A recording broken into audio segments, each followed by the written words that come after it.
यह सवाल बहुत ही कॉमन हो गया है कि जल्द से जल्द कर्जा कैसे चुकाएं, कैसे इस कर्जे की परेशानी से मुक्त हो जाएं। और दोस्तों, कोरोना की वजह से तो बहुत सी जिंदगियां बर्बाद हो गई। ना जाने कितने लोग रास्ते पर आ गए, ना जाने कितने लोगों की नौकरी चली गई, और ऊपर से ये बढ़ती हुई महंगाई रुकने का नाम ही नहीं ले रही। ऐसे में हम अपनी रोजी रोटी, बच्चों की पढ़ाई, घर का पूरा खर्चा कैसे मैनेज करें, कुछ समझ नहीं आता। इसलिए मैं आज आपको ऐसे 5 नियम बताने वाली हूँ जिससे आप हमेशा के लिए कर्ज से मुक्त हो सकते हैं। दोस्तों, कर्ज यानी कि लोन, ये जो लोन होता है अलग अलग तरह का होता है। जैसे कि home loan, personal loan, car loan, consumer loan, किसी चीज़ को खरीदने के लिए लिया जाता है, जैसे कि लैपटॉप, मोबाइल, एसी, कार और बहुत कुछ। पहला मुद्दा है कि ज़्यादा इंटरेस्ट जिस लोन पे होता है उसी लोन को सबसे पहले चुकाया जाए। क्योंकि जैसे कि आपने लोन लिया है क्रेडिट कार्ड पे और गाड़ी पे, और क्रेडिट कार्ड का इंटरेस्ट आपको भरना है 15% और गाड़ी का इंटरेस्ट आपको भरना है सिर्फ 10%। तो आपको क्या करना है कि क्रेडिट कार्ड का लोन सबसे पहले चुकाना है। यह हमेशा याद रखें कि क्रेडिट कार्ड और पर्सनल लोन जो होता है इसका इंटरेस्ट तो ज़्यादा ही भरना पड़ता है, और जब आप ज़्यादा इंटरेस्ट वाला लोन चुकाते हो तो आपके पास ज़्यादा पैसे बचते हैं।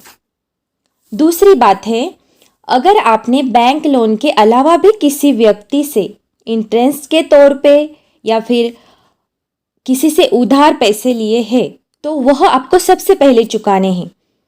समझिए कि आपने बैंक से 10 लाख का लोन उठाया है और किसी व्यक्ति से आपने 1 लाख रुपए लिए हैं, तो आपको उस व्यक्ति के 1 लाख रुपए जैसे ही आपके पास पैसे आएंगे तो तुरंत दे दीजिए।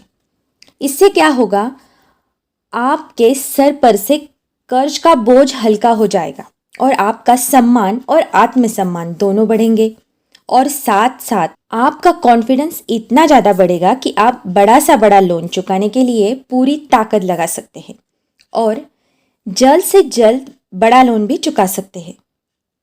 तीसरी बात है, जो लोन आपने अपने घर के लिए लिया है उस लोन को चेक करते रहें बीच बीच में, क्योंकि बहुत सी बार ऐसा होता है कि हम लोन जो घर पे लिए और उसका इंटरेस्ट बैंक बढ़ा देती है और हमें पता भी नहीं चलता।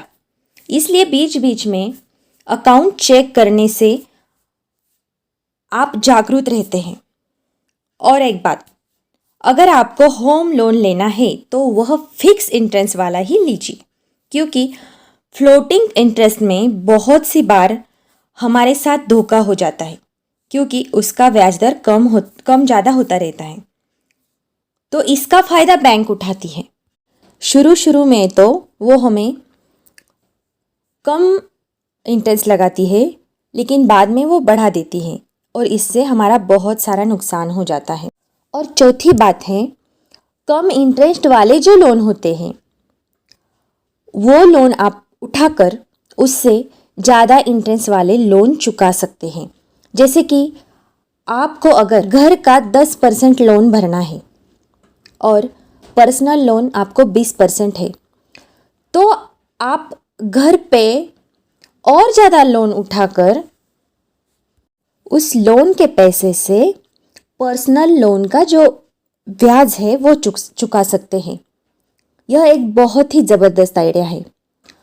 और 5वीं बात है दोस्तों, मैं तो आपको यही कहना चाहूँगी कि ठीक है, अगर आप लोन लेते हो, लेकिन लोन उन्हीं चीज़ों के लिए उठाना चाहिए जो चीज़ें आपको भविष्य में पैसे कमा कर देने वाली है। जैसे कि आपने किसी ऐसी मशीन के लिए कर्जा उठाया है जो मशीन 20 से 50 लोगों का काम अकेले कर सकती है। उस मशीन को आप अकेले या घर के कुछ लोग मिलकर हैंडल कर सकते हैं। तो इससे क्या होगा कि आपकी मजदूरी बच जाएगी और वो मशीन आपको ज़्यादा से ज़्यादा कमा कर देगी।